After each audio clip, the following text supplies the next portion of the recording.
following is a presentation of Stewed Productions. Hi, this is Bridgette. And Bruce from Gryphon Mead. Hey guys, I am Mike of the Ferm Meadery, and welcome to our humble establishment in historic downtown Conroe. This is And as the song says, this is InterBrews. Hello, I'm your host, Josh. Whichever camera is up, they're behind me now. I'm just going to trust you guys. All right, we're just doing it. It's fine. Look at my eyes. Fine. It's all good. It's all good now. We're going to let them do their work. Welcome, guys, to InterBrews. Thank you. Mike, welcome for the first time. For the first time, yes. In your lovely establishment here in downtown Conroe. Honored to have you guys here. Here at the Ferm, the Meadery, the Ferm Meadery. They all go, see how that goes together? That's right, it does. The Ferm Meadery. There's a lot of M's there. There is. Well, there's two. Because it's, Yes. I see what you did there. I see what you did there. Bruce and Bridgette are back. It's been a while. We are, Umpteenth time. I don't know. It's 4, 5, 6. yeah, I don't know. not enough. A few though. times. It's been too long. So has. welcome back, and we're going to talk beer and mead, beer, mead, mead, more Wait, mead. We're talking mead? I think so. Wasn't that the? I need to get my notes. I'm not ready. I'm not ready. But without further ado, what do we got on the table? Let's get. I'm thirsty. I'm seeing this. So we thought we'd start with a session, and this I'll let Mike describe what it is. Yeah, so if it's tap. So I tend to talk quite a bit. And well, by the way, I wish I'd have known this was a video podcast. I would have wore pants.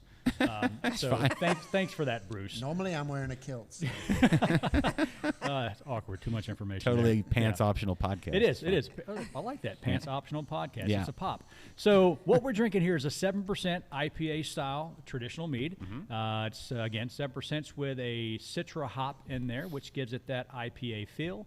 It's our bridge to our beer drinkers. Okay. And to be honest, it is our #1 selling draft mead. Okay. The crew over here, Mike and Perry, are halfway into theirs. How's it? Delicious. Okay.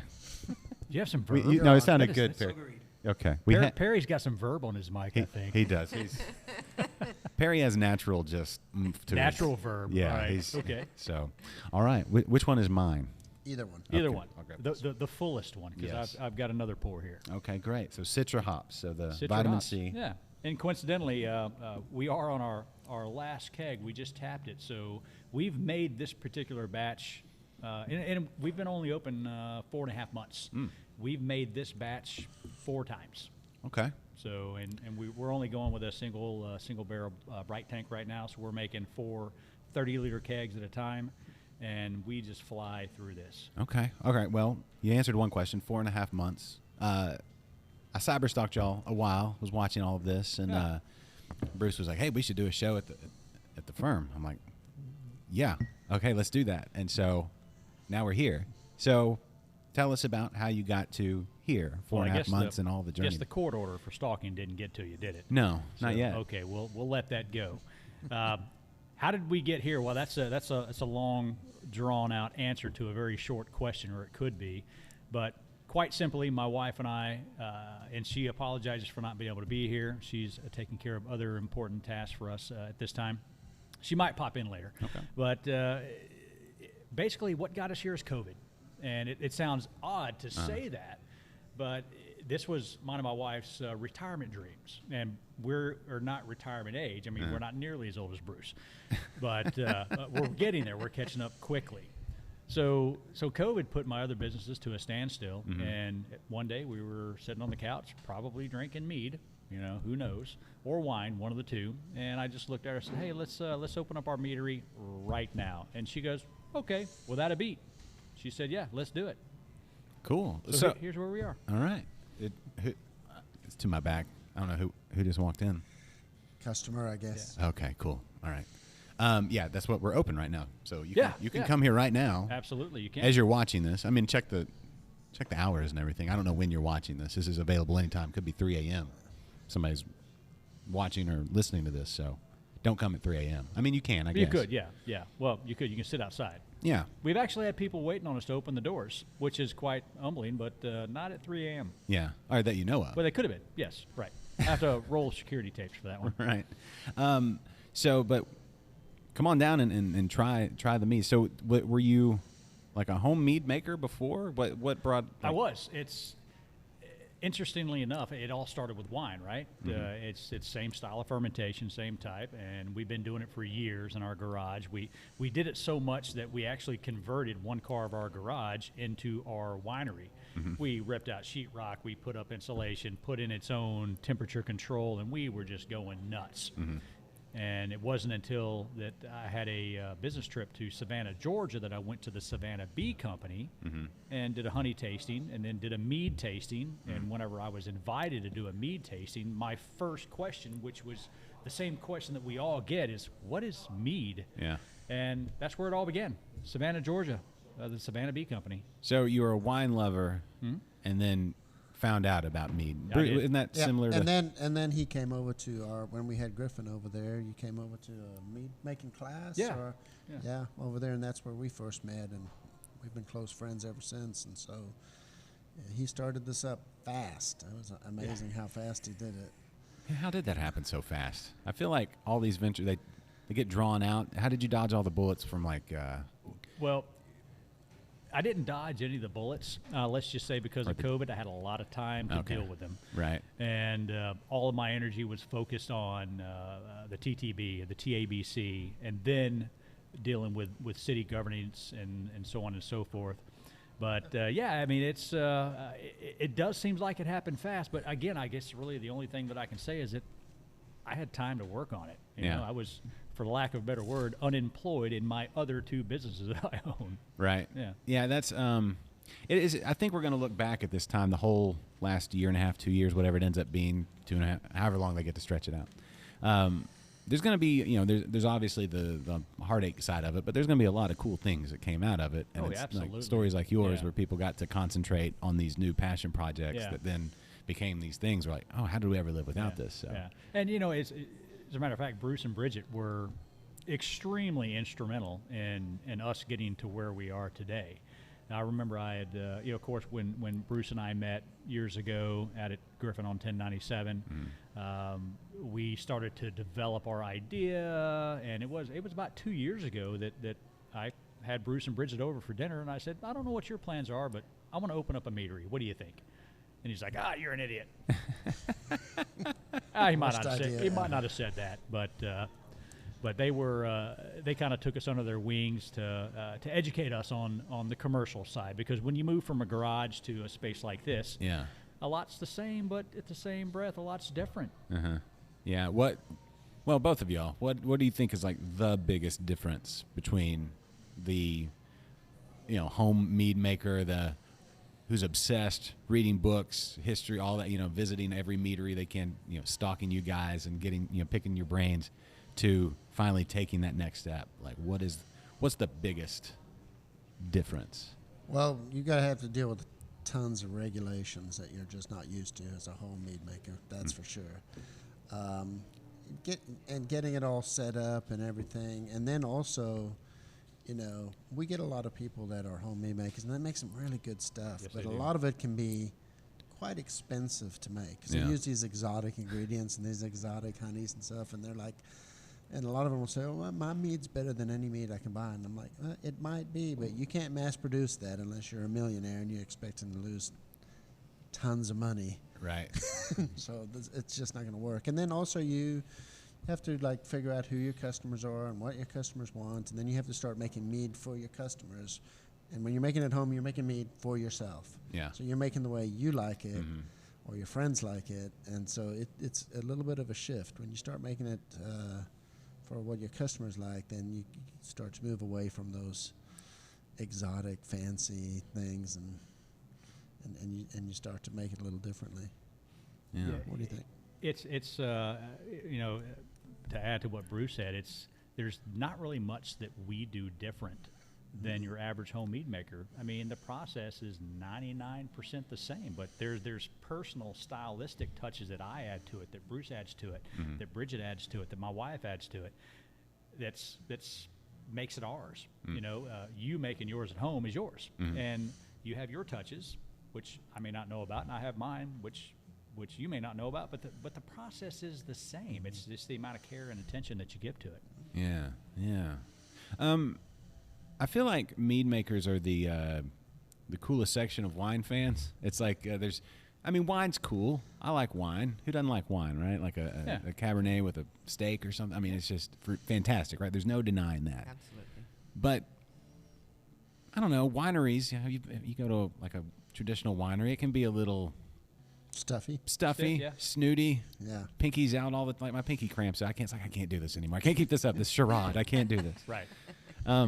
But you go to a meadery, and it's like, yeah, We're just glad you're here because a lot of people don't, aren't aware of what mead is. We Wait. got to explain what it is again. But it's like the people here, they're either discovering something super cool or they're already in the know, and they're like, yeah, come on in, it's super cool, and we've had like 4 meads, so we love you. So it's like, It's a melting pot of the customers that we've seen here. For instance, 3 weeks ago, we had a private party, and I knew we had it. Well, it wasn't a private party. They just said, hey, you got room for 20 people? Yeah, sure, come on. Well, we had, on that day that they walked in, I had a couple of people sitting at the bar in suit and ties, lawyers just a few offices down. So we had the suit and tie crowd. We had your standard casual crowd in here. We had beer bus that travels from Margaritaville to all the breweries and wineries in downtown. We had 10 people on that beer bus that come in, just casual clothing, and then here comes the party. I didn't know it, but it was friends of ours from the Renfest. Oh. And here comes about 15 kilts, leather. so back corner we had leather. Middle tables we had blue jeans and shorts and flip-flops. And at the corner of the bar we had some suit and ties. So sounds like a Willie Nelson song. yeah, it is. It could be. So yeah, this place is for everybody, which is why we didn't really design the actual meadery of your typical, Renaissance Celtic, axe and sword, skull and crossbones theme. We wanted anyone to feel welcome coming in here. Sure, and I love the enthusiasm of the Renaissance Festival crowd. I'm that Facebook group. I'm a Friends of the Renaissance Festival. That's a rowdy group, but they're Yes, fun. it is. It's never boring. They are fun. No, it they is. are I fun. do enjoy reading the posts. and it's never like politics and stuff. It's like all Renfest. It's like something. Yeah. Like So Mike and I worked together there last year. We were doing the bourbon and rum bar together last year. Cool. So we got to know each other pretty well during that. Yeah. We did an episode of InterBrews. You can go back and listen to it. 2 years ago. 2 years ago, yeah. Where we then afterward we did the Scotch tasting. You did and that was one of the most enlightening things I've ever educational, enlightening. Like I'd never really I've heard of Scotch. I've tried some Scotches, but you taking us through the map and giving us the whole thing, and with accent and the whole and like all the care and everything, I'm a fan. Like I'm a fan of Scotch now. And That's it's good. all. I'm glad you remember it. Most people don't remember it. I remember most of it. By the time we got to the Islays, it was like, oh, what do we? Things are. This is Yeah. There were some bourbon tastings that Bruce and I did out at the Renfest that I'm quite certain that might have led to a potential divorce. Yeah. I'm going to stay here, honey. You just take the kids to the rest of the place. That's. Yeah. I mean, that happens, but you've probably led to more marriages and children than anything, so it evens out in the end. Yeah. On the positive side. Yeah. We'll go with that one. Yeah. I think we should say mead probably has. well, yeah. Mead has we- meant to more marriages and children. We have Yeah. often said at the mead tasting room out there that you see these little babies that are with them, like 9, 10 Right. months old. Oh, the mead must have been really good. Excuse me one second. Yeah, it is. So you guys, every year y'all are at the Renfest, right? It's how many years have y'all been involved with? 6 6. years Okay. now ongoing, and our meadery is up and going, but we don't have a tasting room. We do events at our farm occasionally, but mostly we just sell to the Hive, which is the booth 273, right in the front of the entrance over there to the mead. And just that one store, being their basic supplier, is a good business for us. They Yeah. sell that much mead out of one store 8-9 weekends. I think it's like a two mead minimum when you go to the Renfest, something like that. 2 mead. Two mead. Something like 2 that. bottles. I yeah, think yeah. a lot of Left people hand, right break hand. that. Yeah, it's. But when you see someone walking around with a full bottle of mead just chugging out of it, you know they're going to be in trouble later. Yeah. Yeah. Now, I will say that for the beer fans who have not delved into, most of the people that watch this show have gotten into mead. They've done it. They've gone there. They've done it. And they go back. But if you're listening to this or watching this and you haven't gotten into mead, go slow. Mead is delicious, and it sneaks up on you. It is super sneaky. But it doesn't hold anything back. There's no mercy. It's well, this right here, 7%. It doesn't taste 7%. No, and mine's gone, and I'm like, give me more of that. It does. It does not. No, that is not a 7%. And it does have the citra, the hoppy. It does kind of speak to that IPA. Well, side. if I'm going to be exact, it's 6.86%, so we can stay below that 7% TTB rule. So, Okay. Yeah. All right. What is the TTB rule? We don't have to get label approval if we're below 7%. Well, there you go. So that means we can get it to tap much faster without going through all of the hurdles of regulation. Okay. All right. Good to know. Yeah. So it's the 7%. I think I may have known that, but it's good to. There are lots of things to know. Yeah. About the And there's a lot of things that we didn't know when we started. We're like, and I'm like, Cathy, handle. I make the mead. Mm-hmm. She deals with all the regulation because she's got much more patience than I do. She used to teach our children at home, so she's got a level of patience that is not found in me. That's for sure. Okay. I think that's common, right? You do all the regulations and stuff, and I make the mead. I do. If you want to Yeah, know that's something common. about it, ask me. Yeah, I don't Cat- know. yeah, I'm all the time going, why can't we do this? Oh, let's do it anyway. She's like, no, we can't do that. I'm like, It's come like, on, you're so no one will full ever of know. No, Yeah. Bridgette. Bridgette, you are full of no. Always- And I'm like, always it's not, no, I am no, not the no. no. It's what it says. Well, there's tons of logic on our team, but the logic typically has long blonde hair. Yeah. Both Cathy and Bridgette. Right. Yeah. Absolutely. So, Punkin Vineyards, right? So, and we're talking about COVID, we have an 18-acre farm out there, 3-acre vineyard, and the rest of it is a sheep farm, Barbados blackbelly sheep, and we've been blessed kind of by COVID too. It was a little weird. We got into sheep 6 years ago. 6 years ago? 6 years ago as well, just to kind of graze our land and what have you. And we've been selling it for mead and selling it for breeding here and there. And then when COVID hit, I guess people decided that they were wanting to raise their own meat. And we started selling like crazy. The lambs that are not even born yet have all already been sold this year. We have deposits down on everything. Really? And then I have a waiting list after that. Yeah, Really? we're in like lamb futures. We're like selling lamb futures or something. We're like, what is going on here? This is crazy. Yeah, people call up and say, "Hey, I need a couple of lambs." Well, how soon do you need them? You know, Might be 2-3 years down the road before you can get them. How long does it take to make a lamb? Well, It About depends 4 upon seconds, actually, if you watch them. depends upon the mead and the wine. the baking process is about 5 months. 5 months. And we only go through that once a year. Okay, so it's one time a year, Yeah. 5 months. You and can then- do it twice a year, but it really stresses out the mothers and it's bad for their health. So Yeah. we let them recover and then do it again. Now, okay, so I grew up in Arkansas. There's plenty of livestock, and talk of livestock. Like when you go to church, there's people talk a little bit about church, but there was a lot of like livestock talk and farming Livestock talk. and weather. Yes. Farming. Yeah. But they, one of our teachers there, he said, like, if you have a lamb when they're pregnant, you can give them something about feeding them more to get twins, or like there's a way to like help them. Well, this breed twins anyway. So we mostly get twins. Okay. Sometimes we get Mostly. triplets, some singles. But Okay. There's flushing, and we do flushing because we breed them from beginning of April through about mid-May, and we flush them. We give them extra grain just to make sure that their body condition's good, they're extra healthy, and that does definitely improve just everything, twinning rates and everything. Sounds like a radiator clean out. Yeah. I'm gonna flush my sheep today. I know it did sound funny. I was like, "What in the world is flushing?" There's a lot of weird terms Yeah, like weather is a the equivalent in the sheep world of a steer. But it's interesting. So when we have events, and our next event will be a picking party end of August, somewhere around there. We don't really know when it'll be. And then, we do tours of the vineyard. We do tours of the sheep farm. We do tours of our meadery out there.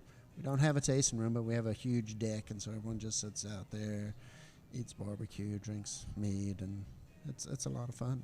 That's cool. We may eventually work in a tasting room, but we're trying to figure out how we want to do that and where.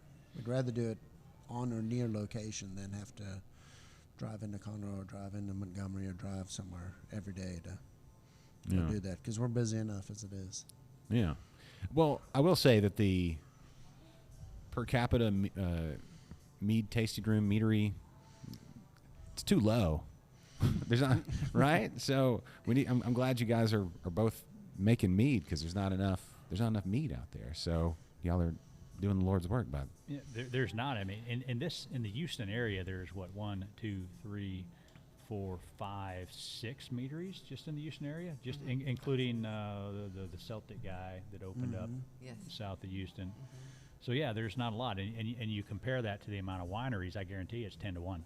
Yeah, at least. Probably more than that. 20 or 30 to 1. Yeah, who knows? Trying to be a little conservative because somebody's going to come back and go, no, your numbers are wrong.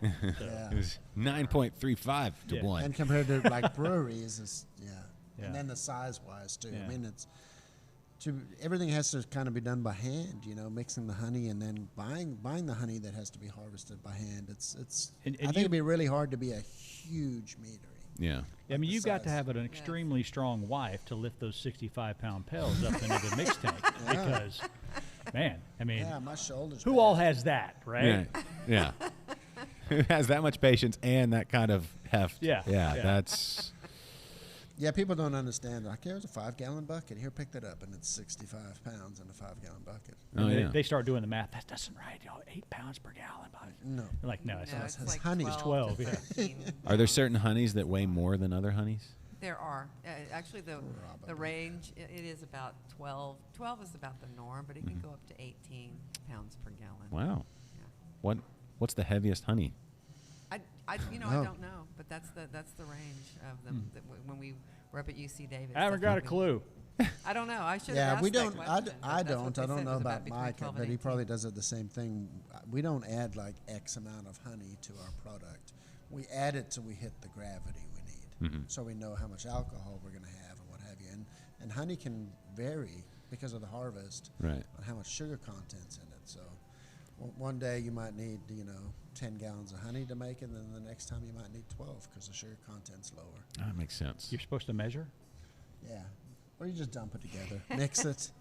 That's why you see a lot of these recipes online is like add, 3 gallons of honey and this much this and you're like, no, it's time to invest in a hydrometer. Yeah, it is. It's honey can vary from season to season too. So Bruce and I, we get our honey from the same commercial provider. So if we get honey from her, although it's all wildflower honey, right? We might be able to get a summer delivery and a winter delivery, and they taste completely different. Yeah. Yeah, shout out to Wendy Reed. Yeah. Wendy Reed Honey Company. Montgomery, Texas. Montgomery, Texas. Yeah. Okay. Where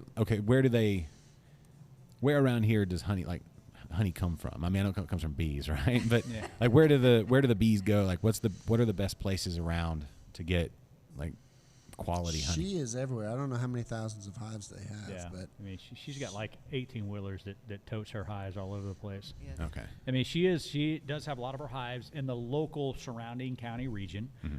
She'll take her hives down to South Texas and do a wahia bloom, and she did grapefruit before, things like that. But she likes to stay local. She does. Because traveling is tough on the bees. Yeah. It's tough on the bees, but also, and if you ever get a chance to meet Wendy, she is the shortest, strongest, most intelligent woman you'll ever meet.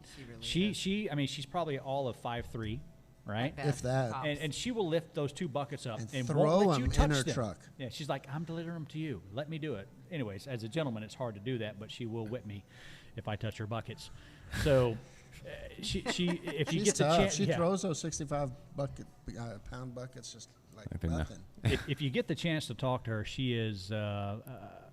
She loves her bees, absolutely loves the bees, and she will stop what she's doing to educate you about her bees and monocropping and so on and so forth. And I'm getting to that to say that she used to actually take bees to California for orange groves, almonds, but she stopped doing that because of what monocropping does to the bees, and also the type of fertilizer and insecticides that they spray and they on would these come stuff. back so sick and half dead and everything.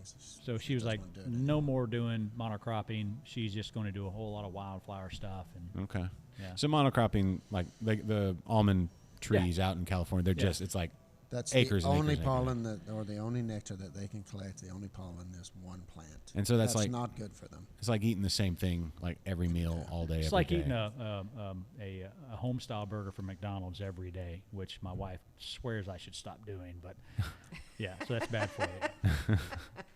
Yeah, I can see how that would. I can see how I that think would. that'd be better. It'd probably be like eating chicken fingers, fried chicken fingers every day, something like that. Nothing. Yeah. It'll kill you after a while. Yeah. Or like my youngest daughter, just the sauce. Just Yeah. the That's it. sauce. Yeah. Yes. Dip Just it. licking the It's sauce. like, why don't you eat the chicken? Man, the sauce is better. You should. It's just a sauce delivery device. Yes. the chicken. Yeah. There's no bites taken. It's just Yeah. dunk, dunk, dunk. I think we need to move on to the next offering, right? You want me to get it? I'll go get it. You get Okay. it? Yes, I'll go get it. Oh, there you go. Glasses. My turn. Do you want to go get the pine hopple? Tell you what, you guys keep talking. Bridget and I will go get. Okay. All right. Keep the show going. Yeah. Sit here Yeah, and talk keep it amongst going. yourself. Okay. Bruce and I'll get There you go. intimate. How you been? Good. Good. Every time I see you, it's like a different you. You either the long beard, the long hair. I know. I'm Yeah, changing it up. yeah. Changing it up. Well, actually, I just cut my hair. It was getting too hot. It's too damn hot. And it isn't even that hot. We've actually been cool compared to like northeast and northwest, haven't we? Yeah. Yeah. It's not been bad. But, So thank you. I'll wait, but I'll smell. It's the pine hopple. Pine hopple. Pine hopple. We'll wait till Bridget gets back with With mine yeah. and hers. Bruce gets kind of testy when And don't everyone forget the drinks guys and he behind the doesn't. board over there She's taking care of them right now. first before me. Yeah. Except As they're usual. getting their glasses are getting much more full than ours. I know. If there's some missed punches or whatever, then Yeah. that's what happens switching under the influence. It's fine. At least we have video now. We used to not have video, and now you can see the whole thing in Yeah. beautiful Cool. HD. So. I forgot I need to sometimes look over there and talk to your audience. Yeah, you can. You can. what do they say? Make love to the camera. Yeah. I mean, within reason. I mean, not literally. I mean, it'd be awkward. It's a whole nother category Yeah. on YouTube. It's a different podcast, guys. So I did need to mention that the Texas Mead Fest is going to be November 6th, I believe it is, right? Saturday, November 6th. over 6th, there. 7th, whatever that Saturday is, I that think first it's Saturday in 6th, November. yeah. Okay. And it's going to be up at Rohan Meadery again in LaGrange. Okay. Remember the one year you sponsored it? That was pretty good. Yeah, yeah. It was out here at. In Tomball, yeah. or, Oh, yeah, no, I was gonna say Conroe. Conroe, yeah. At the KOA. KOA. I was KOA. going to say they. We're going to HOA. push to get the Mead Fest here in downtown Conroe next year. That'd Kind of be mixed up a little bit. That'd be rowdy. Yeah. Yeah. Yeah. Close some streets. Yeah. And of course, part of that is the contests. So go on Texas Mead Association on Facebook and keep abreast of that because they're looking for entries, but they're also looking for judges and stewards and stuff like that for enter your mead, both pro and amateur. Okay. Very cool. Yeah. If you that was probably like one of the most eye-opening days as far as mead goes for me to like see how many mead makers there are across this great state, but then also two, how cool the people are, but three, how many great meads and how much variety there is. And like what is Texas mead all about? That's a good crash course right there. Yeah, if you go to that Texas Mead Fest, you probably couldn't taste all the meads they have. Oh yeah. Yeah. No, you would I- be. I tried. I Crawling talked. Not home. and walk back. No. out. Yeah. Where's Yeah. that? It's Where's going to it? be in LaGrange at Rohan Meadery, blissfully, joyfully, blissful joy, Folly Farm. blissful folly farms. Yes. Yeah, and LaGrange is not far from No, that's not far at all. not far from here. It's a bike ride. Yeah. Yeah. And they're done You've that, probably done it. I haven't. He's done it. Ah, there you go. I followed him one year. You've probably passed them. And Josh brought us beer one Yeah. year. Okay. Yeah, I brought a It's keg. homebrew, yeah. yeah. Yeah, Brought a very keg for them when they got there to, 100%, yeah. to LaGrange, and it was enjoyed. I think. And that's it. Oh, very, absolutely, absolutely. And you said this is in November? November 6th. Yeah, first Saturday, I think. In Yes. November. All right. Let's, All right. So what we got here is our pine hopple. Okay. Again, 7%. Starts with a citra hop, then pine hopple on the backside, or pine apple on the backside. No. So it's essentially our hop switch with pineapple. That's nice. Super refreshing in the heat. Yeah. Very. Oh yeah. It's good. I was gonna It's see very if good. Mike Light already chugged most Oh, of it. there's very yeah. See, maybe I've drank too much already. I don't know. Maybe not enough. Perry with the verb. Yeah, verb on his voice. I'm Perry. This is good. Is there, Perry? We need to do a show where you drink nothing but Perry. Drink nothing but Perry? Yeah. which is- Perrier. Have Perry you had B. Perry before? Perry. No. It's like Perry chicken? You don't even know what I know Perry that is, one. and it's your name? Yeah, no food. That's the first I'm hearing of a no, Perry it's like drink. cider but with pears. Oh, Yeah. I'm into that. Yeah. I make a pear pie. So fermented pears called Perry. Yeah. Yeah. This would be a good time to run down that because when you look at your menu, Do you know what peri peri chicken is? Yes. What is the peri peri pepper? It's a peri chili. Otherwise known as the bird's eye chili. oh, I may be growing some of those. Are they little? Peri peri is like a national dish in South Africa. Okay. Peri Are the peri chicken. Are the bird's eye peppers? They're little, right? Little red. Yeah. I think I might be growing some of those. Maybe I'm growing some good. peppers. Pretty good. Okay. Yeah. But now would be a good time to run down all the labels, right? So mead, Yes. honey wine or fermented honey, cider, apples, right? Apple juice, pears. Perry. But then and then you see things like melomel. Well, melomel is There's mead way with too fruit. many names for mead. And people really get into geeking out on what mead is, So I like to try and keep it a little more simple. Like when we do like blueberry mead, we just call it blueberry mead. But you got melomels or any fruit okay. mixed with your honey wine or mixed with mead. But then it breaks down to specific fruits. Yes. And each specific fruit also has its own name Yeah. on top of that. And then Every fruit Well, has it's Gets fun crazy. to geek out some. It is. So like It an is. apple one Yeah. would be a sizer. cider. okay. So where Still a when mead, melomel, but now Yeah. it's a Now it's a sizer. so Cider. cider and mead had a baby. Yes. Sizer. it's a Sizer. Yeah. sizer. Yeah. Exactly. Okay. Cool. What are some of the others? Like Morat is mulberry mead. I did not know that one. No. There's some Okay, weird ones okay. out there. Okay. Yeah, I just call it mead with cherries. yeah. Cherry has a name, right? What is it? It does. can't remember. I can't recall. Isn't what Creek? it is. Creek is like when it's a lambic, right? Creek, Kriek. I haven't got a believe. clue. I haven't got a clue. Haven't heard That's that a Belgian. One. I think so. Belgian style, Like a like lam- Quebec yeast. well, Creek.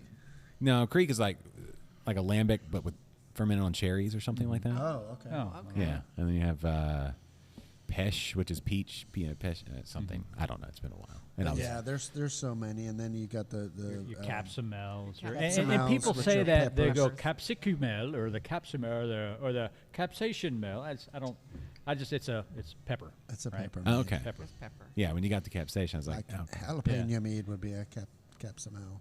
Yeah. What's the hottest mead? Oh, there's some people out there that go nuts. I can't remember who did it. I don't want to throw rabbit's foot, but it might be. I'm trying to think, but they actually threw like a Carolina Reaper in a bottle of mead, Oh, like a gosh. whole pepper Yeah. in the mead, and then sealed it up, and then dared you to take a Does the sip. bottle explode? I mean, I'm not interested in that. I really don't want to have all of my customers that buy that have to sign waivers. So Yeah, I mean that's more of a You might dare die if than you drink an this. enjoyment thing. Do you really have to lose sign a all waiver for feeling that? in No. one side of your face. Can you die from a hot pepper? I'm sure you can die from You anything. feel like you are, I think. I don't know. People talk, and I love hot stuff, and I can tolerate a lot, but I don't go in for like I want to eat some ghost pepper because I like to feel my face. Yeah, I was gonna A say. numb face is not a. I don't feel like that's an outcome I want. Yeah, when I you're can't feel my face. yeah, Is that what that song's about? yeah.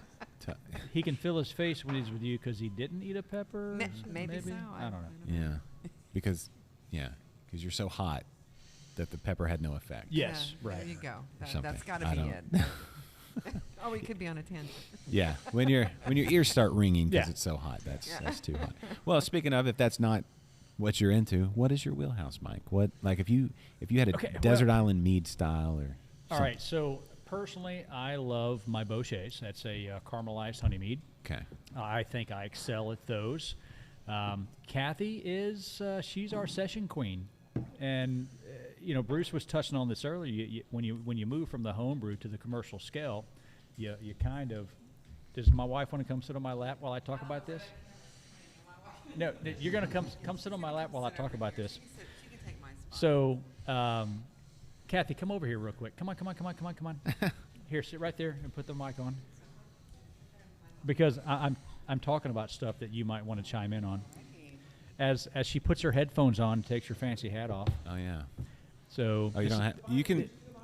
Yeah, you can go. Yes, Sort sir. of behind your head. This is my wife, Kathy. Hi, Kathy. I'm She Josh. is, Nice to meet you. Nice to meet you. Nice to meet you. Yeah, welcome to InterBrews.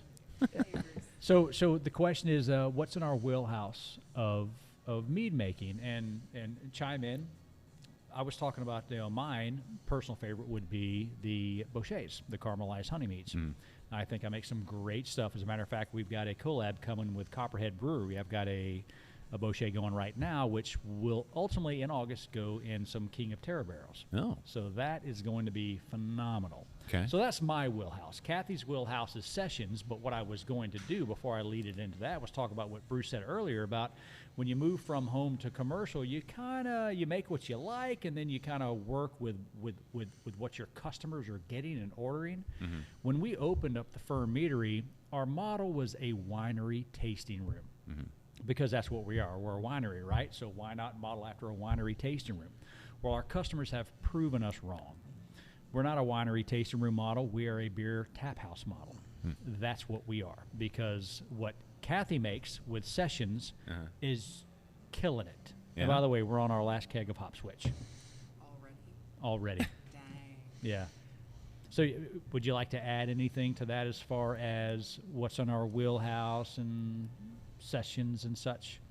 I'm not sure if y'all already talked about how the sessions are done and why they're so awesome. Where have you been? Well, actually, we actually haven't Yeah. talked No, not about really. how Okay. sessions are done at all. Okay.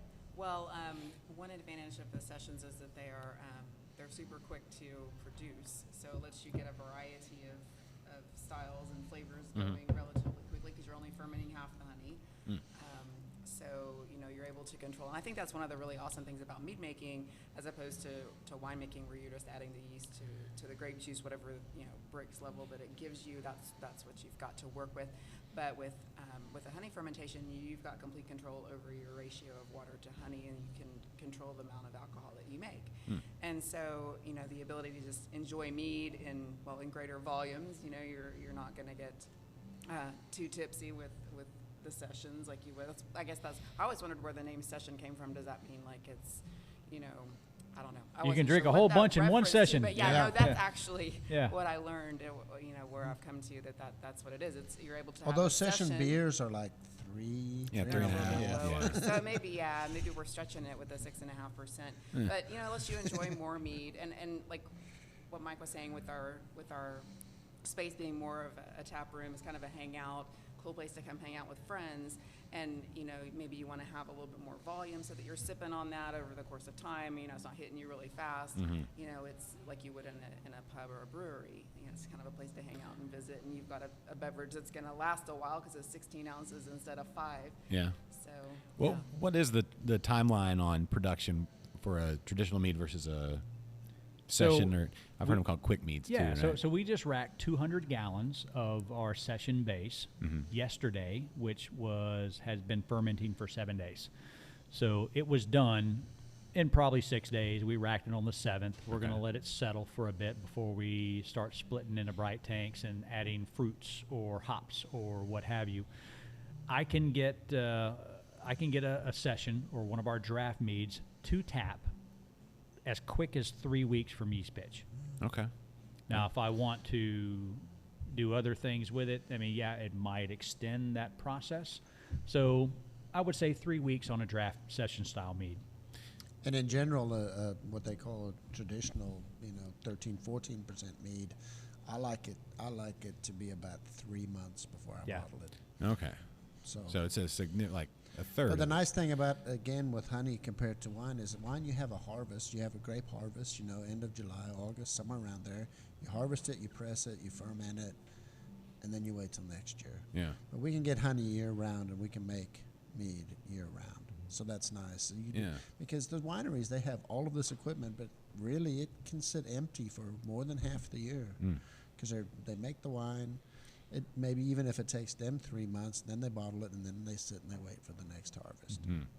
So we've got that's a benefit to having a meadery. You can continually keep making it. Yeah, a lot more action here than there. So to bring around full circle, the big disparity between your sessions and your full strengths is, it's about a month and a half, 2 months, or 2.5 to 3 months. So 3 weeks for a session, 3 to 4 months minimum. Yeah. For a full strength. Okay. And well, okay, that's, I mean, that, I guess that the economics of that, just the time economics and like, you know, time in the tanks and all that kind of stuff, I guess it makes a lot of sense to go more towards session meads. You know, now, so you're saying you have a base mead, and then you add, I don't know what's going on. Sorry, got distracted. Cameras are moving. Mike's stealing the cameras and running. Yeah. So you have your base mead, and then you're adding fruit to it for different varieties of your. It could be done a number of ways. I mean, we can do fruit in the primary, fruit in the secondary, fruit in the post. There's a whole slew of ways we can do it. It depends upon what your end goal is. It has everything to do with it. Now, if we're doing a hop switch, all that is a dry session base. When I say dry, it's fermented to 1 or below, and this is fermented to 0.996. So it's uber dry. And we have flies that just love this place, by the way. I did order some bug assault, so I'm going to actually rent those out and let people have fly wars in here in the meadery. So bug assault coming soon, $5 an hour. So again, on this one here, it's just a base, meaning it's honey, water, yeast, fermented dry, and then we add in the hops. Okay. For instance, our pine hopple, honey, water, yeast, fermented dry, add the hops, add the pineapple, and then put it in the bright tank. Okay. So if we wanted something with just like an extreme berry punch in the face, well, we're probably going to ferment the berries in the primary, and then maybe put some berries or concentrate in the backside to really give it that fruit forward. Okay. It has everything to do with style and your ultimate end goal. Okay. Yeah, there's debates and schools of thought on it. Some people want to always put the fruit in primary. Some want them always secondary. Some people do it both. Some people do it post, and you know, it all depends. But you know, you just try them all and see what sells, and then work with that. Well, I'm sure the fermentation process has an effect on the end flavor when Right. you're adding fruit, right? Because a fresh, you know, bowl of blueberries may taste a lot different than blueberries fermented up. You know. Right, so you're getting more, if you're fermenting it in primary, you're getting more of a blueberry wine taste. And then if you're adding the in secondary, then you get more of the blueberry fruit taste. So it depends what you're looking for. Yeah.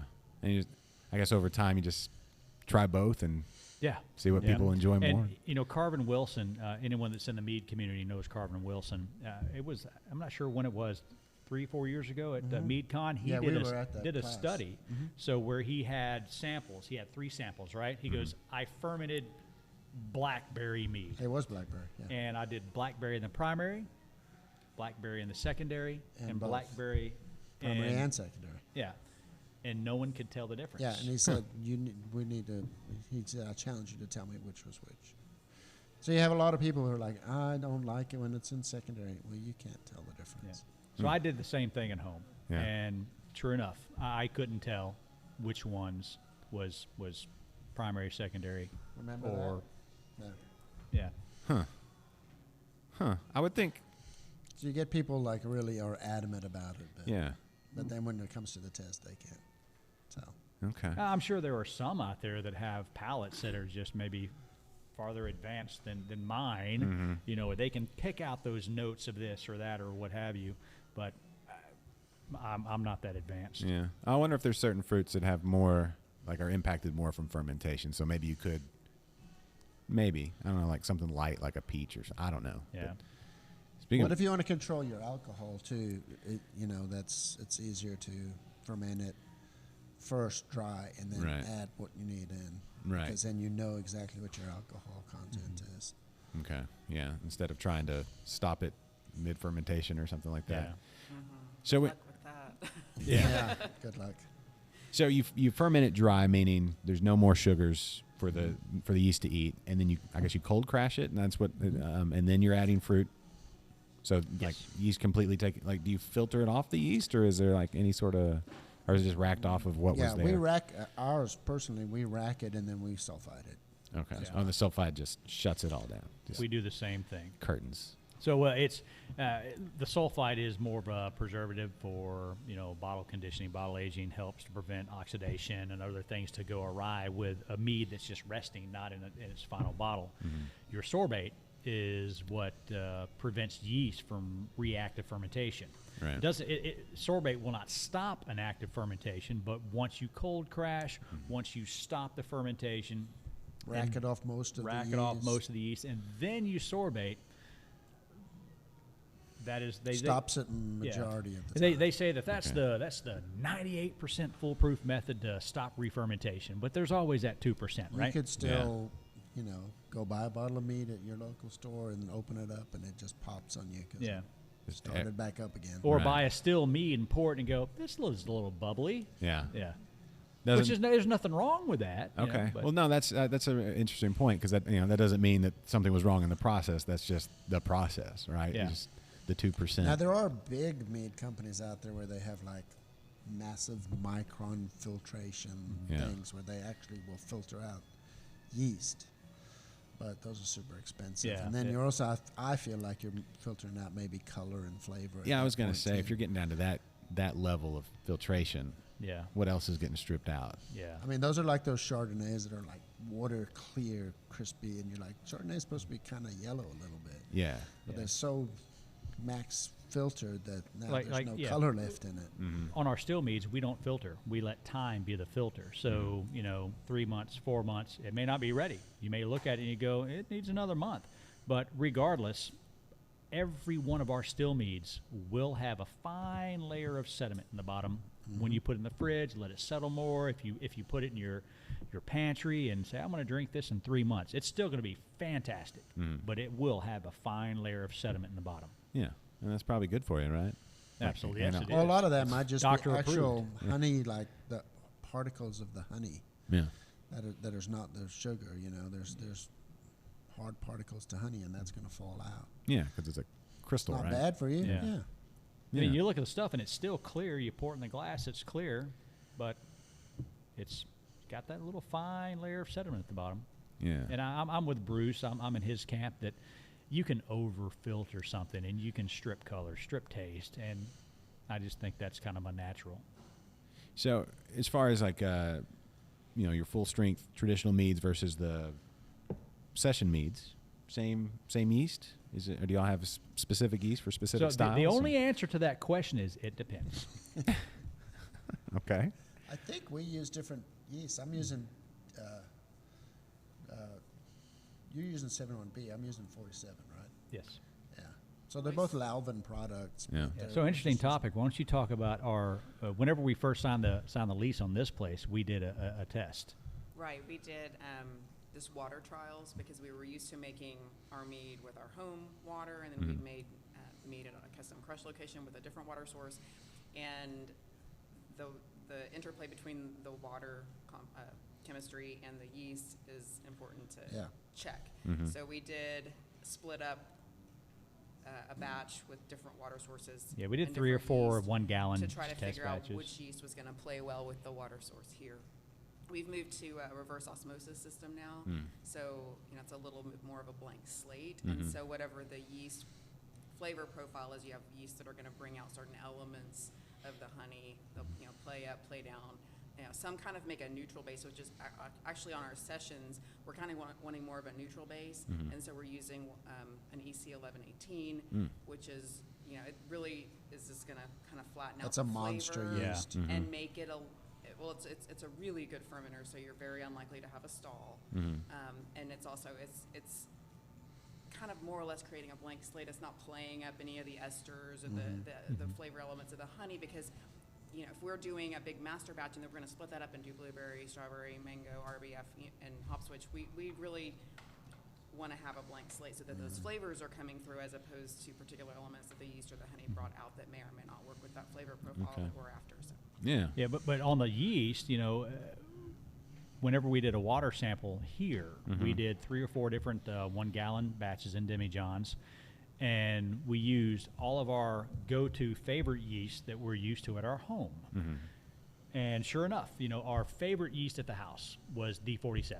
Although we used EC 1116, 1118, BM 2x4 or 4x4, whatever it is, RC 212, 71B, blah blah blah. We had a whole slew of our go-to yeast, but our favorite was D47. So that's what we kind of judged what this water profile was going to be. And when we did the test, whenever it was all said and done, D47 wasn't our favorite. It was 71B, and it had everything to do with the water profile of this place versus our home. Yeah. Okay. Now, if you're making mead at home, I suggest, especially if it's your first time, you go with that EC 1118. Yeah. It's a monster. You basically can't mess it up. It will ferment in almost any temperature, any sugar conditions, any acidic conditions. It will just chew through it. And to me, if and it's very neutral. It is. It's neutral. I'm not a EC 1118 is not my favorite yeast by any stretch of the imagination. If you use that on like a traditional mead, and it's going to be your show mead, you just want honey, water, and yeast and a honey profile. I think some of the fermentation notes come through with EC 1118 because it ferments so vigorously that, to me, and this is my palate, my personal taste, I can taste a bit of that fermentation in the EC 1118. But if you're, like Cathy said, if you're going to blend it, fruit it, hop it, that's all going to cover up that little taste that I get. Yeah. We just want that. We just want to ensure that it's going to ferment from start to finish. Okay. I've been listening to I should say I was reading, but I was just listening to a book because that's a lot easier to drive around and listen to a book. But it's called Drunk. I don't know. I recommend it if you want to just get like a history of alcohol kind of thing. And it's basic talking about the how alcohol's impact on society and how it started and how we got to this point. And it's basically that every society has had some sort of mind-altering chemical, whether it's alcohol or marijuana or psychedelics or something like that. But that alcohol became the preferred method to kind of tamp down your prefrontal cortex to get people's nerves and stuff out of the way, because it was measurable and you could get pretty precise with alcohol versus how much does this plant have in it? I don't know. And then Also, it was pretty cheap probably to produce. Yeah, well, and there was the benefit of with mead, you couldn't drink the water before they figured out hot drinks. Hot drinks didn't even come around until something like the 1300s in the Middle East, and before that water they were just has bacteria in it. Yeah, That's so why we drink. Yeah, exactly, right. Alcohol saved humanity from the worst diarrhea ever and probably death, right? So all of that. All that to say is, when you're talking about yeast, I couldn't help but think all right, so you're talking about this monster yeast. Is that, I guess they developed that specifically for mead and wine, production, or did they find? They isolate them. I mean, they have these people that go through these vineyards in France and different places, and they'll isolate these different wild yeast strains, and then they'll genetically engineer them to do what they want to do with them. Yeah. And then they'll mass produce them. And I don't reuse our yeast. I don't know of any meadery that does like a brewery. Yeah. Because honey is so expensive. Everything we use is so expensive. Yeast is the least of our worries. Yeast is so cheap compared to everything else. We don't need to reuse it. It's it's almost insignificant in the price compared to everything else that we throw in there. Well, yeah, no, that's a significant difference because. Sorry, Mike, do you need a spotter? Mike is not there. Where are we going next? Don't kick that multi. Let's go to RBF. Don't kick that multi-plug. You're gonna have all kinds of problems. Is it okay, Perry? Okay. I don't know. I just look over there and I see mine. All right. Sorry. Okay. I'm not minding. I'm going to help while you guys talk. Okay. Where were we? Oh yeah, science. Science. Yeah. Oh. Thanks. Again, it's the whole brewery. Is it a science or is it an art? It's both. Yeah, I think so. It depends. Yeah. On what direction you want to go mostly. But you were talking about wheelhouses too, and I feel like my wheelhouse is mellow mouth. So I like doing anything with the fruits and what have you.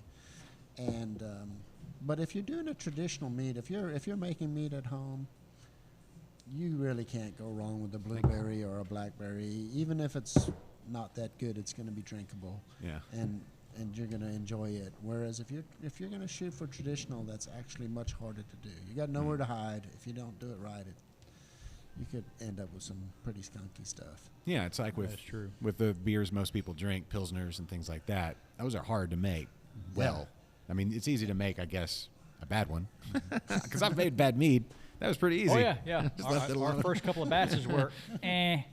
What do we see in this stuff? What was your first batch? Was it just a traditional? It was just a traditional. That's all it was, wasn't it? I think it was YouTube, some wine yeast, frozen strawberries, and Costco honey, and Yeah.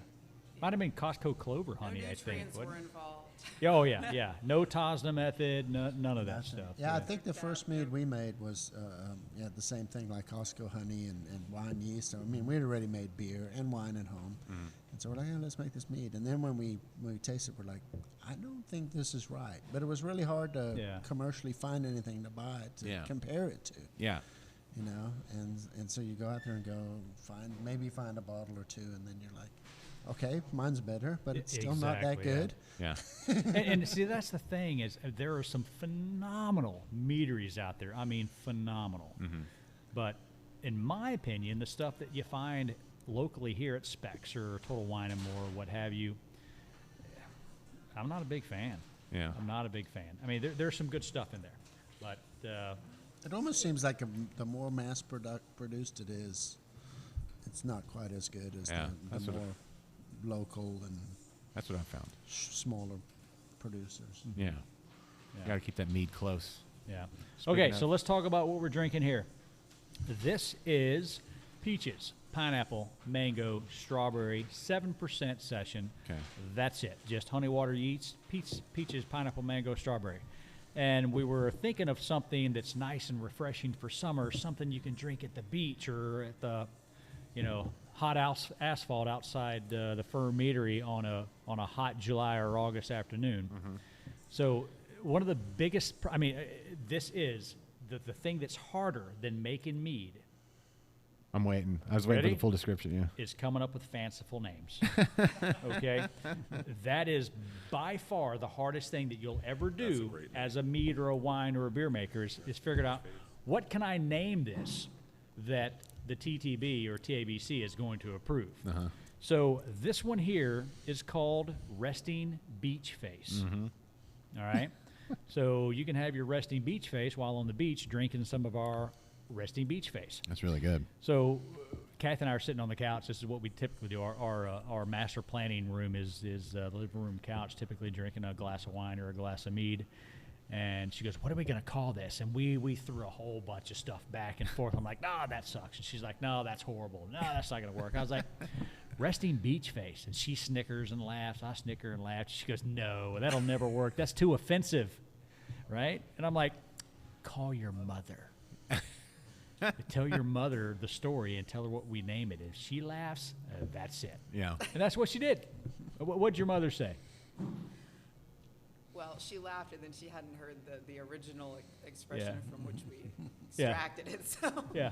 she still laughed after I told her. So she's like, "You're in the clear." Resting Beach Face, what's the origin? Mom, Resting Bitch Face. And she's like, oh, that's funny.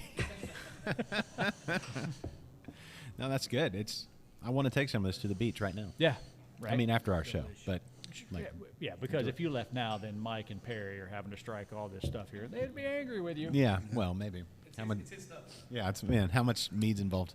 Right. They might be all right. Yeah. Well, I totally just gave up on fanciful names. We just call it what it is now because we got so tired of having to explain to people what was in it. So now we just like blueberry mead, blackberry mead. They warned us of that. Bridgett said, before you open, you'll need to know that at one point in your career, you're going to give up with this whole fanciful name stuff because you're going to come up with something awesome, and then it's not going to get approved. Yeah. Or you're going to sit there for days thinking of what to call this, and all the while you've got product ready to bottle, you got labels ready to design to send off for approval if it's a full strength. So yeah, I can see this potentially becoming an But I issue. think it works for the sessions on draft because Yeah. people are drinking them here mostly or filling up growlers and Yeah. what have you. Well, I was going to say, growlers to go. Would you Yeah. ever consider packaging like something like Resting Beach Face? Like, You- just screams, take me to the beach. It does. It does. So, I mean, right now, we are only growlers. But, again, we had this conversation about letting customers guide our ship, right? So, I mean, Kathy's the captain. I'm the engine. And, our customers are the sails. So if they blow in a particular direction, and I said before, we opened as a winery tasting room, but we're more of a brewery tap room model now because our customers are like, draft me. So that's what we do. So will we have a 20,000 square foot warehouse with a full canning line soon? Yes. Oh. Sorry, did it say I was the captain?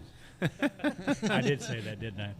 The answer is, we'll see. Yeah. We'll see. We'll Okay. see. All right. Yeah. No, that's a big undertaking. Yes. To do all that. It's a whole different animal, right? It is. It is. But this is fantastic. Yeah. This And, is like- I mean, there's people out there that do it well. Meridian Hive, the biggest one in Texas. Dave with Southern Star, a great friend of ours. He is going to start, or he is starting to do some mead. Oh. So he's probably going to jump into the can market, and I support him full force. I mean, he's an amazing guy. He makes a great beer over at Southern Star, and there's going to be times that we're going to work together. So, I mean, Where are you going to put all the cans, Mike? Too? that's the thing. I think we'll let Dave deal with that right now. Right. And then maybe I'll come over and go, Dave, do this recipe and put Kathy's name on it or something. And we'll work together. But right now we'll let the big boys do what the big boys do. And, and we'll stay over here in our little corner. Yeah. No, it's definitely a whole different game. Yeah, Like, it is. So I just, being selfish and all, it's like, I want to take that Resting Beach Face to the beach. I plan on going to the beach soon. So. Now, for certain people, I mean, we do have a can seamer over there, and we do have 16-ounce cans. So we can.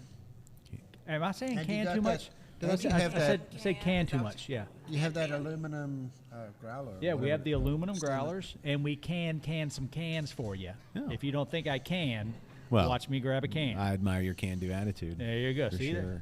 this guy follows script, doesn't he? Yeah. Any chance you're from Canada? Yeah. No? No, not at it. Yeah. Okay. Fargo, North Dakota. Oh. Wait, was that even a Fargo accent? I don't think I that don't was know a what that Fargo was. I don't accent. know. That's- Yeah. Okay. I'll just stick to my Texas redneck accent. No, it's all good. It's all good. It's fine. Mike had a pretty good British accent at the Renfest. Though. I did. It sometimes switch to Scottish when I will my kilt. Yes. That's one thing. Somebody noticed that. They're like, their accent switch. I was like, it's fine. Gotta keep it Depends on how much you're interesting. drinking. Yeah. Yeah. At the time. It also depended upon what I wore at the Renfest. If I wore my Scottish kilt, then I'm playing off my wife's Scottish ancestry, and I'll Yeah, I do the don't think- Scottish thing. It didn't take you too long to I need to get a kilt. I do, and I They- went out and spent way too much money on a kilt. It took them the day that we were there. Yeah. They both bought kilts. Yeah. Like, how much did y'all spend on your kilts? I did. He did. I haven't Yeah. got mine yet. Mine are. I think I may have got scammed, but I gotta check on my emails. Dude, Been over a, I went to Years. the store and I'm like, dude, I got $100. He goes, $100? You need to spend $400. I'm like, oh, that's awesome. I'll take it. Yeah. Full wool, just Yeah. Yeah. in the middle of. Hey, to be fair, I got married in my kilt 20 years ago, and it's still going strong. So Yeah. it's a good investment. It'll last you. Those are some sturdy garments. let me Yeah. tell Well, you. you've got those kilt legs too. Well, Rocket. muscles. the only, not the only reason, but one of the primary reasons I bought a kilt is my wife's family side are the McLeans. Okay. But Oh, any relation to John yes, from Die Hard? yeah, Die Hard. yeah. Christmas She movie. she was in Nakatomi Plaza. the Really? day all that happened. Oh, wow. She was. Yeah, she was a survivor. Yeah, but they have a castle in Scotland. It's the McLean Castle. Oh. So I've got her family crest, the pin that's on my kilt, and so I made a whole big family deal out about it, which is why I got to spend the money because I was like, honey, this is for your family. Yeah.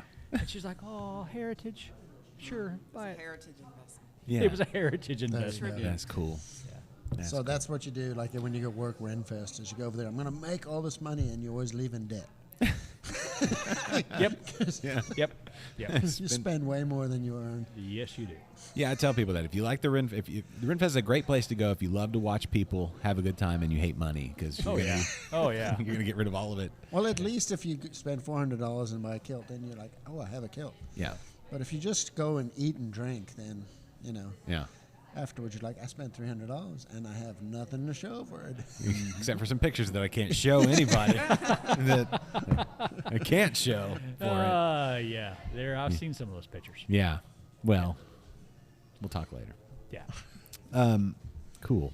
All right. So we've got people here having a do. good time We have drinking customers. and enjoying. There goes my daughter. Oh, Bye, Lauren. bye. What are the hours? Because people in Conroe, is Conroe still the fastest growing community in It is. It Texas actually is. and- Conroe, Montgomery County being the fastest growing county. Mm-hmm. So I don't have any stats to back that up, but yes, It sounds good. It is. Yeah, it no, I've sounds heard good, it. right? Yeah. It's really it's like whenever I give people tours in the back. I may not know what I'm talking about, but it's all about the delivery. That's right. You know, it's totally about the delivery. Yeah. So That yes, was how I did the whole Scotch tasting thing. You just got to sound like you're So talking. none of Yeah. it was what you told No, I us. just made it all up. I was amazed. I was like, he knows so much. I love this Scotch. guy must be it. This guy must make Scotch at home. He's must have done it for years. Yeah. So, So you're talking about our hours. Yeah. Okay. So again, what did we do? We opened up a winery tasting room, right? So Yes. have we done this before? No, not at all. We called wineries, looked on their websites. We have friends of ours own Bernhardt Winery. What are your hours? We're just we close at 6 on Sundays and 7 on Saturdays, and so that's what we do. So, for instance, Thursday we open 4 to 8. 4 to 8, right? Friday we open 2 to 8. Saturday we open noon to 8. Sunday we open 2 to 6. That didn't work. That didn't work. We're in downtown Conroe on the square with other bars around us. Not once have we ever closed at 8 on a Friday or Saturday. right. Was So it again, normally like midnight or again, something? yeah. Going back to what Bruce said, our customers dictate where we go. We always open on time. We close whenever our customers leave. And at times it's been midnight. At times it's been 10:30. Sometimes at 8:40. It depends. It depends. Okay.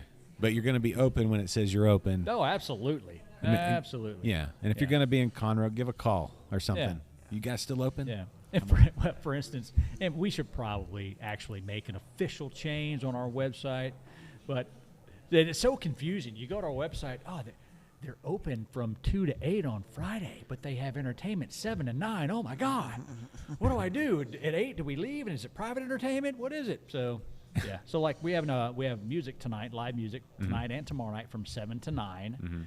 And we have people that hit us up on Facebook. Hey, it says you got live music from 7 to 9, but you close at 8. How does that work? Like, yes, don't worry about it. Come on in. We lock you in. Yeah. Yeah. I would like to Can't go anywhere. call it guaranteed minimum hours, but there's just no way on Facebook or Yeah. Google to put in that little Well, that's true, yeah. Yeah. clause. Yeah. That would be nice. If there were a tag that says guaranteed minimum hours, Yeah.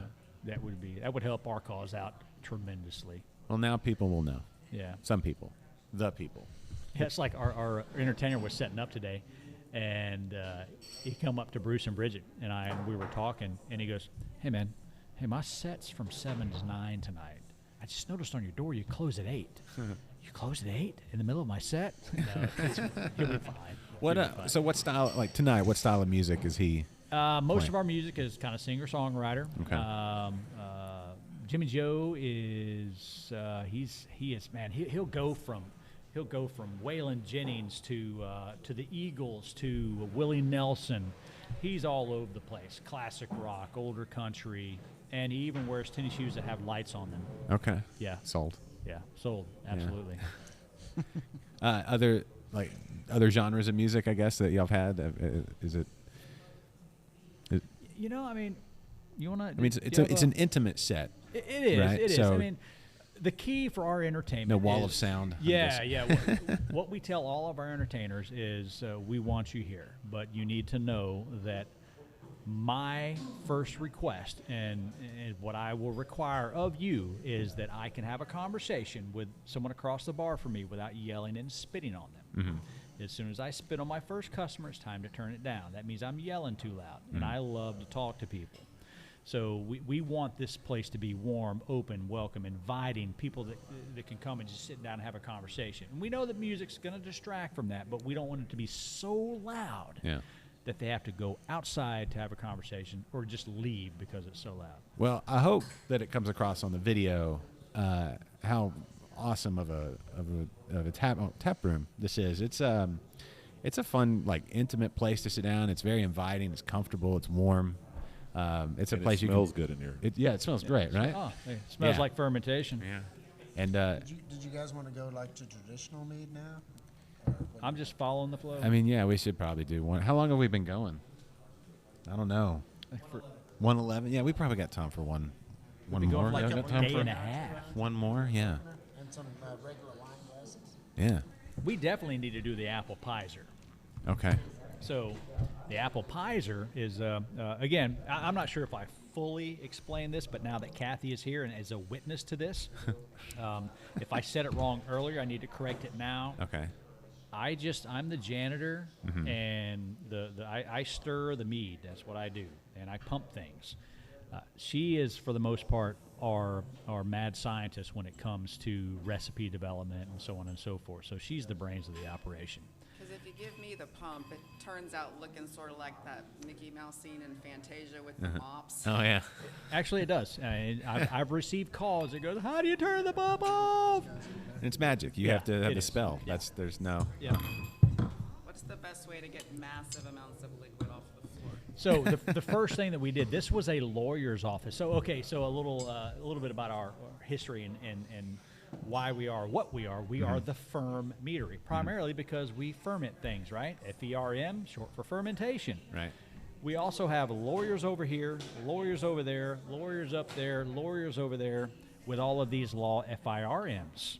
So we are the firm. Okay. With a firm over here and a firm over here. You had me at fermentation. But Yeah. Now that's Yeah. the rest of the lawyer. That's cool too. So it's a play on our neighbors that are over here. Some that are super nice and awesome, and there's one that's one of those guys. Okay. Yeah, that's a whole nother podcast. But You have neighbors?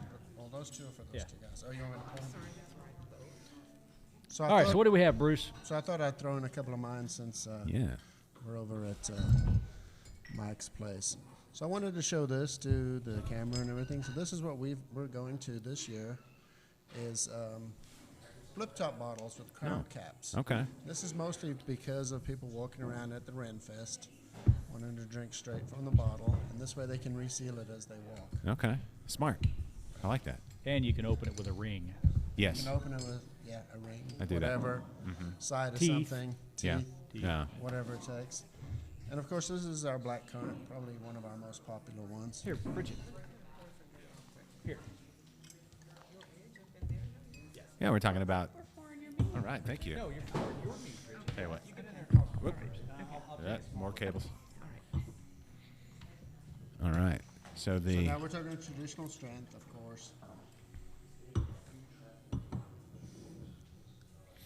Don't forget the gentleman over there. Yeah, we got to get them involved.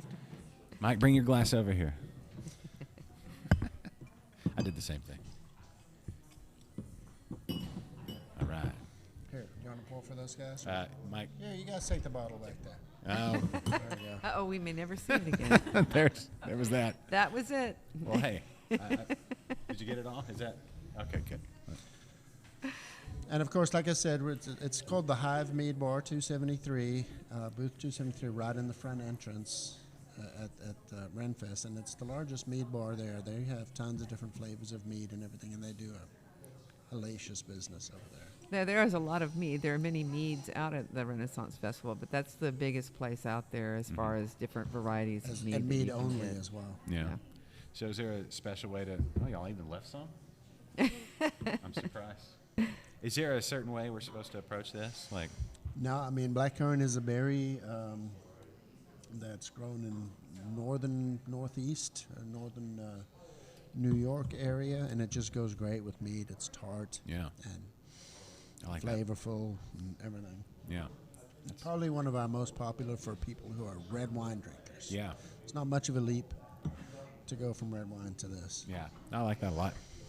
But it's- again, it's like 13% alcohol. Yes, that's- and so you can I have to constantly remind myself that. It's like, good. There we go. It's delicious. very easy drinking. This does not taste like 13%. No. Did y'all hear that? 13%? I heard it loud and clear, 13. Okay. Do you get that We both hear He it. had told me one time that blackcurrant was the closest you could get to a red wine in the mead world. I think I agree with that because it's got that little that mouthfeel and that body. Yeah. Yes. Tannin. It does. The tannins are definitely a huge contributing factor there. Yeah. So the tannins, do you add tannins yourself, or does that come No, from the that's just the Just black. from the black currants? blackcurrants. Have it? Okay. Now, a lot of wines actually will add tannins to their red wines to make it have more of a tannin mouthfeel. Yeah, I've done some like blackberry wine that added tannins to, I think, or something like that, and it's or cherry or something. But yeah, See, a lot of people, when they drink wine, they're like, "Oh, this is just pressed fermented grape juice," but actually, winemakers can add a lot of stuff to their wines to make it taste the way they want it. Tannins being one of those things. just trying to get that. But we think this is going to be super popular, especially people, if you know how to reseal that stuff. So this is chilled. We do like to serve it chilled. But again, you're, October, November, and walking around at the Renfest. I think we get like maybe 2 or 3 cool days. Yeah. Those 2 months. Yeah. The rest of the time it's hot. Yeah. So there's always that one like really cold day, it seems, but then there's also those really warm days. Where the bees chase you a lot. Yeah. Yeah, lots of bees. And Yeah. that's the other reason that we did that is there's so many bees out there because there's so much mead is flowing that they literally, with these corks, people walking around with it open, the bees will fly in your bottle. Yeah. And of course, people are so drunk they don't realize it, and they end up drinking a bee or Or they getting don't stung. see it. It's hidden in the I got dark one in my meat. mouth before. Luckily, I spotted it out before it stung me on the tongue. Was it still alive? Still alive. Oh, so you kissed a bee. Get double spicy piment. Double Yeah. spicy, yes, exactly. But I heard of people being stung on the lips and on the tongue. Yeah, that would stink. I've saved a lot of bees out there, though. You know, they're walking around on the bar and they've had a little too much mead. And they're like, this kind of Do they- They do get drunk. So Do I'll kind of get them like on a little piece of plastic or something, and I'll rinse them off good, and then I'll set them over somewhere where they can dry off and fly Sober home. up. Yeah, sober up and fly home. You should make little bee couches, Yeah. little bee ottomans and chairs. That'd be They're adorable. very mellow. They're like, oh, Yeah. it's all good. I'm not gonna sting anybody. I'm just No. feeling good. Yeah. Just hanging out at the Ren Fair. Unless they try to drink me. Yeah, unless they Yeah. try to drink me, then I'm gonna have to. I'm sorry, bust the stinger I think out. like the first couple of weekends, they're not so bad, but then like the word gets out. It does. There's this honey wine everywhere. Yeah. Bees talk, right? Yeah. They They do. communicate a The- lot. They do. They do the dance, the waggle dance. They Yeah. do tell the waggle people where dance, their and they stuff- waggle their way back over to the Renaissance Festival. Yeah, I wonder how they communicate. We got so wasted, and like, how does it's more of a stumbly. Wow. The stagger dance. Yeah, the slump in the corner dance. Those must be like the teenage bees, because like we got so wasted. Where? I want to go there. Yeah, what's the lifespan of a bee? Like, I mean, what's the legal drinking age for a bee? Like, Oh The God. lifespan's not very long, is it? A couple of weeks? What is it? 40 days? It's short. Don't get me lying. Yeah, I don't want to lie. I so don't. have to be I, at least a week yeah. old before Oh you let yeah, them at have least some a week mead. old. Yeah, I'd have to be maybe 2 weeks. graduate to the foraging Yes. stage. Yeah. And really, it's the females that are out there doing all this because they are the workers. They're the ones that are going out there and Oh, yeah. collecting this mead. So Yep. that I was working. I was collecting mead. Yeah. Is it my fault? I did not mean to do this. Yeah. I thought it was just honey water. I just thought but it was honey water. How was I to know? Yeah. Yeah, I wonder what goes through a bee's mind when they're like, whoa, I wonder if like they hit that and they're like, we're coming back. Like, I wonder if like they get, Yeah. I mean, they drink it obviously. Yeah. But yeah, I wonder if it's like a woo. You know? Yeah, exactly. And they're like, want to come back, or they're like, whoa, I am never doing that again. Yeah. Yeah. I wonder if they do have that regret. They, like they in do. the- They do want to steal it back. I mean, when I'm making mead, I use the 5-gallon buckets of honey, and I use as much of the honey as I can. But there's just like a little residue back there, and so I'm out in the country, so I just lay the bucket out there. Before long, it's just a swarm of bees Yeah. stealing their honey back. Yeah. And They it's clean. clean it. They Ooh. clean it. It's as clean as a It's whistle. clean as a whistle after. It's probably You aseptic. rinse at it that out, and you're point. like, okay, it's done. My work here is done. That's cool. So it's like Yeah. mead to honey, honey to mead. It's like it's this ongoing. Exactly. Yeah, they just Back the to the bees want their bees. honey Oh. back, so they're like, oh, look, they've got our we found our honey. That's First cool. time Yeah. that we harvested honey from our hives, and I saw this little centrifuge thing. You spin the honey out, and all I could think is that is going to be a nightmare to clean. And I commented on it, and our mentor was like, no, the bees do that. You don't clean anything. You just set it out there, and the bees put all of it back in the comb. I was like, really? Yes. It's the best news ever. See, that's what I need to do for my girls' rooms. Like maybe just bring a bunch of bees and clean up their room because they don't do it. So that would be because they're in middle school. So Yeah. So yeah, maybe just get some bees. That's what I'll do. Yeah, you I go. just need to pick up some bees on the way home. That would probably Do it. yeah. I'm sure the Like- girls would love you. Yeah. Yeah, that'd be just the most. That'd be the bomb. Don't- Walk in You'd with be a the whole best bunch of dad ever. bees The in good your news room. is you never have to clean up your room again. The bad news is it's full of bees. Now, go to bed. Now go to your room. Okay. Anyway, I don't know where to go from there. But this is delicious. I know that much. We did a tasting out at what was the road it was on in Willis, right? It was on 1097. 1097. Thank you, Mike. Good job. You brought out a bucket. Like that's one thing. Like I've never understood. Like wine tastings have like a spit bucket and things like that. And you brought one out. I was like, that's silly. And then by the end of it, I was like, that was super needed. Were you like, Actually, you realize that too late. at the end, were you like, Yes, bring it's me a usually bucket? too late. Yes, it was. Let me tell you. Did I ever tell you about what happened? Was that the first? Kennedy came out with that. Was that the first time? Yeah. And it And it rained. was raining. It It rained like it crazy rained. that day. Like flooded the street. So we actually had to circle back around to, is it Winnie? Not Winnie. To what's north of New Waverly. New Waverly. I was like, Winnie's way south, right? So New Waverly. We had to like circle back around to New Waverly, and I finally got down back into Houston in '99. It rained so much I couldn't even see like to the end of the hood of my car. I'm driving like I lost kind of orientation. I'm like, am I moving forward or is the water washing? It was like finally I got home. It was wild. I didn't know I was going to make it home. I was like, I should have stayed at the meadery. Just crashed out on their Yeah, couch. exactly. Yeah, just Wow. But I made it home and now we're here. That's so it's good. fine. Okay, So, good. whatever. Yeah. But man, it was wild. That was fun though. yeah. So- Yeah, we didn't realize. I mean, it was definitely raining that day. I remember, but we just didn't realize. We were just inside. And Yeah. we were enjoying drinking some Oh, it's mead and really talking. raining It's outside. raining Yeah. a lot Have some out more there. mead. Yeah. That was back when Game of Thrones was a big deal. Yes. We were talking about then the finale. What did you think of the finale? Oh, yeah. I really want to see the book. I'd like to see what the book. When's the new? Yeah, as far as I know, it's still not known. I would love to see the book. I'd love to see what the author's take. You or think Martin's he's going to take is finish on it?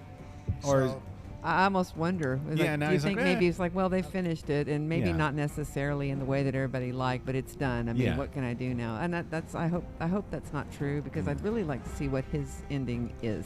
little tangent story here. Benefits of being a mead maker and working at the Renfest. So this guy comes up. He's, I really like your mead and blah blah blah blah blah. And he's like, and then we started talking about Game of Thrones, and he goes, I know George R.R. Martin. I'm like, come on, you know. He said, yeah, I do. Uh-huh. I said, can you get me a signed copy of his book? Uh-huh. And he's like, sure, no problem. I'm like, are you serious? Yeah. And then before long, George R.R. Martin's like emailing me, what do you want in your book? What the hell is going on here? Really? So yeah, so he didn't even want any money for his book or anything, and then he signed it, and I gave it to Bridgette for Christmas. That was my Christmas Best husband present. I'm like, ever. best husband ever. That's I awesome. mean, you can't. I mean, how do you ever? But then, how does he ever top that? Yeah, Yeah, it. that's I'm true. done. Yeah, you did kind of maybe bring that down before we get sent north of the wall by YouTube. Copyright. I don't know how YouTube does that. They were playing the Game of Thrones theme in our heads. You don't have headphones. But he does need to finish the next book, so we know how it really ends. Is that's the final book? Yeah. Yes. And even if he ends it the same way, if it just was, I don't know, explained better, maybe I could maybe it would be a little more palatable. It was I don't rushed, know. right? That It was it. was, The it last two was. seasons were rushed, Yeah. and it Yeah. like it started getting faster, and then faster. Yeah. And then it was like, and we're here, and the end. And it's like, Goodbye. "Ah." I kind of wanted it to end in a big musical number, but I just never really got into the whole Game of Thrones thing. I guess it just didn't spend a whole lot of time on the episodes. it's if you get sucked The in, books are really good. you're Yeah. in, and Yeah, that first scene in the book. I remember reading that first scene in the book before I ever watched the show. Before the show came out, and the White Walkers. That he comes up on the people that are dead. Yeah. And We watched that creeped me out so badly. I had nightmares that night. I couldn't hardly go to sleep that night. And the scene in the show didn't scare me that badly, but that reading it just absolutely creeped me out Yeah. worse than almost anything I've ever read. yeah, it's good storytelling. It I is. mean, like you got to hand it to that, whether you're into that genre or not. Yep. The character development and everything was really good. How you guys doing over there? You ready for the next one? I got it. Are y'all? Oh, Yeah, we'll be ready. We're ready. Are y'all ready? You guys have a tab open? Or Yeah, we got a tab. That guy's Yeah. tab right there. Yeah. yeah. Hello, my name is Tab. I'm host of InterBrews. You could. Yeah. What was? Oh, So this, and I'll show a picture of it, and they sell this over here too. This is oh wow. either you love it or hate it sort Yeah. of thing. It smells. This was our co-op contest winner last year. So we have noble muscadines at our farm as well. And so we had all this noble muscadine juice, and we wanted to make a mead, and we could not really figure what type of a mead to make with it. So we had a contest, and hopefully someone out there could pick it. And this was the winner. Z was her name, so that's why it's called Z Spicy Piment. And basically what it is a jalapeno jelly mead. So it's basically the same recipe as a jalapeno jelly, But drinkable. but drinkable. They're drinkable. And some people love it. Some people, they're not fans. Smell. It's one of It those. smells very jalapeno-y. It smells hotter than it tastes though. Yeah. No, I mean it's a Yeah. lot of that jalapeno. A lot of that smell though of the jalapeno, which is nice. I like that. But you guys have some people here who just love it, right? They'll We do. Yep. drink it like crazy. Yep. That's good. I like it. We are currently out. Yeah. Oh no, wait, no, we're not out of that one. We're out of the current. We've got some. We do the we'll do like pepper jelly over cream cheese or whatever, and just Tastes like this, right? yeah, it's this basically. Like, But all you there's need- 13% alcohol. Minus the 13% alcohol. right. Well, that has 50 grams of fat, so that's where you or whatever the Yeah, just right. a block of cream cheese Yeah, has, right? Exactly. I Yeah. ate the whole block. Tonight's gonna suck, but right now it's delicious. But yeah, this is real tasty. I like that. Put me in the love it It's real category. pretty with the grape Yeah. color and everything. Yeah, the muscadines really give it a beautiful color. So are muscadines are a thing in and of themselves? They're not like I hear them called muscadine grapes. Are they technically grapes or are they? They Oh, are they are grapes. grapes. Okay. They're Vitis Rotundifolia. Rotundifolia, Yeah. Not So Vitis vinifera. vinifera is the wine, typical wine grapes. Yeah, But Vitis Mustang Genesis is what grows wild everywhere. What a lot of people call muscadines, but they're not. They're Mustang grapes. Okay. Ones that are wild everywhere that are kind of silver on the bottom, and you can't eat the skins because they're just too thick and leathery, and they're super sour. Those are Mustang And grapes. the Vitus Maximus, those are ones that grow in Greece. Yeah. Oh. Okay. Those Mustangs make good wine. Good meat too. No, I was going to Yeah, say no, Maximus. no, It sounds like I'm You hearing said it, but you said it was notes confidence. of the gladiator kind of thing. Yeah. I had to throw something important sounding in there. Do you like those? It's good. It's good. It's good. All right. He's a man of few words. We got the pepper on the smell. Yeah. Mike just said you get the pepper on the smell, but it's easy Yeah. on the palate, which is it's exactly Yeah. what it is. Exactly. It's Yeah. smooth. Yeah. Everything's been delicious. Good. This is Good. good. One. We have a. By the way, we for those that are looking for a Gryphon Meadery or Gryphon Mead, we do carry a lot of their stuff here at the firm, and we do have Z's here, and we have one customer. His name is Jr. Awesome dude, known him for years, and he comes in here just about once a week, has 2 glasses, and leaves with a bottle, and it's been a big hit. So, okay, what varieties do y'all have available here? I mean, well, what varieties do y'all have overall? And obviously people can come here and get them, and they should. But where else can they get Gryphon mead? Well, like we said before, we mostly make for the Renaissance Festival, and we're going to be bottling here in probably a week or two. Starting bottling. But all we have left is from last year's Renaissance right now. So that's the Z Spicy Piment, blueberry, some traditional. That's And about I think it. a We're couple almost of bottles of black currant. out. Blackberry is gone.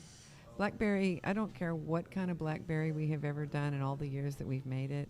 It is always the #1 seller Yeah, out it's at Renaissance popular. Festival. Yeah. There's something about blackberry that just... We make a blackberry sangria with Bruce and Bridgette's blackberry mead, Hmm. and it sells like gangbusters. Yeah. Yeah.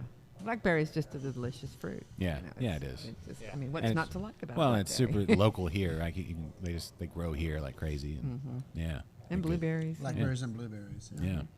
There's a blueberry farm not far from here, right? Like a big one. Yeah, there is. Yeah. Yeah. You know, and Bruce and Bridget and I were just talking earlier the fact that you have all of these blueberries and blackberries that grow in Texas, but can you find a supplier in Texas that will sell you on a commercial scale? No. No. No. You know where we got to get it? What, Michigan? Yes, Michigan, Yeah. or Michigan, Washington. Or And it is local growers up there, Yeah, you know. And right. so it's like, I mean, I'm glad that they're local growers. We're not getting it from who knows where, but still, Right. it's like, well, I mean, So I if would anyone like, knows of commercial growers yes, in Texas for blueberries and blackberries, It was sell we to us on a would commercial welcome. scale. We would seriously welcome Please it. let Yes, us know. we Or have let searched someone on the and show know. searched and searched, and we Okay. would love to do it. And that, you know, what you get a lot of is, well, you can pick your own. Yeah, that's I don't going to have be that a much time. lot of picking. You know, for instance, we on our triple berry, we didn't try that, but it's a blackberry, blueberry, raspberry blend, right? We put 400 pounds of berries in a 200-gallon batch. So, or 160-gallon batch. It could you imagine us going out there picking 400 pounds of berries at a pick your own? How long would that? I think that bottle would cost you $187. Yeah.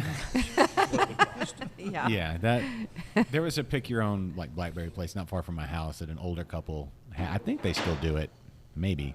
But yeah, they like you would get like a pound or 2 pounds at the most. yeah, we did Right. blueberries. Was it $3.50 a pound? Yes. So it's And they were $3.50 a pound. delicious. So you figure 100 pounds will probably make you about 5 gallons.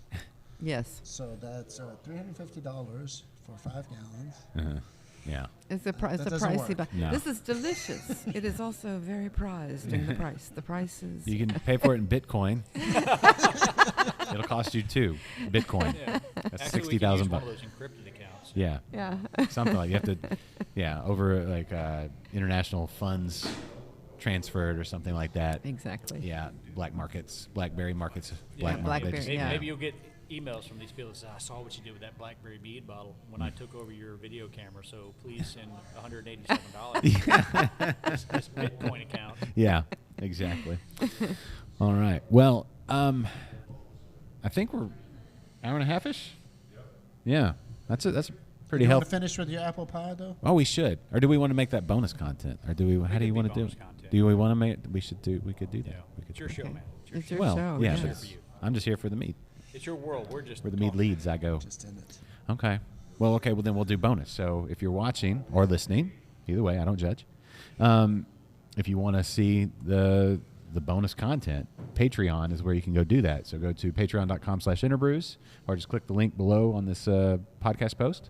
And for as little as $1 an episode, you can get all that content for exclusive content. It's there's a lot of it now. I think this is going to be like 24 episodes now once we do this one of exclusive stuff.